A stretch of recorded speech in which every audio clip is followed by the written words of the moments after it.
今天做的这道豆腐酿肉，喜欢豆制品的朋友千万不要错过，真的很好吃。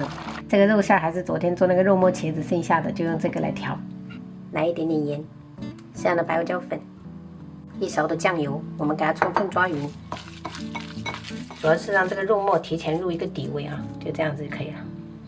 我们买的是这种盐卤豆腐，也可以用老豆腐或者嫩豆腐做啊，给它切成那种厚条。接着我们从横切面给它挖一个长的正方形，再把腌制好的这个肉给它塞到里面。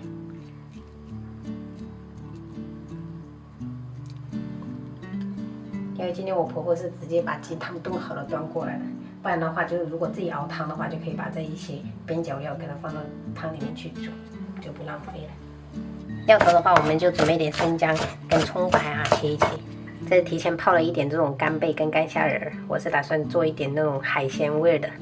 那如果实在没有的话，也可以不用加这个，也很好吃。稍微给它多碎一点就可以了。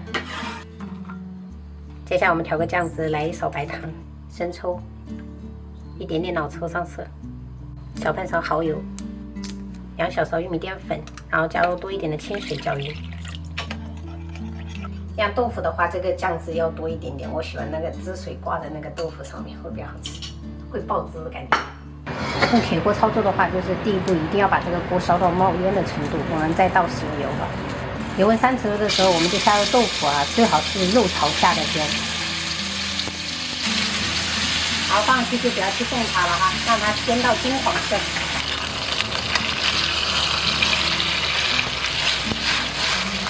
煎的差不多了，我们就把这边的砂锅热起来，直接用这个煎好的豆腐的这个底油给它倒到这个砂锅里面。先把这些料头、海鲜干货放上去，给它小火炒香。闻到香味以后，我们就把煎好的豆腐给它放进来，再把酱汁倒进来哈，盖上盖子，小火炖煮5分钟。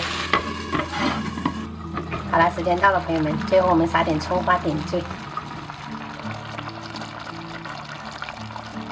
原来有这个豆腐啊！有啊，quê đừng là ăn đi số đừng hàng 鸭大盘，然后还撒了一点这个小虾米，这个是我老公炸的，炒了一个菠菜，这个是香肠炒花菜。你吃一口，很好吃，好香，它炸过的好香哦。看吧，香肠哦。中午他们3个就是包润饼，一人吃了2大个。我们包很大，这虾都可以吃吗？都可以吃，就是我看是都可以吃。别滚，我看。来吃到头发上了是不是？这个同学这个里，这个撒点椒盐粉，好吃啊！记得。白胡椒的切啊，这种跟大排档差不多啊，咱们。我爱摁啊，来哦，这要沾沾的。过来在下面嘛。这有人臭脚给你闻哦。明天用这个来煮吉米瓜了。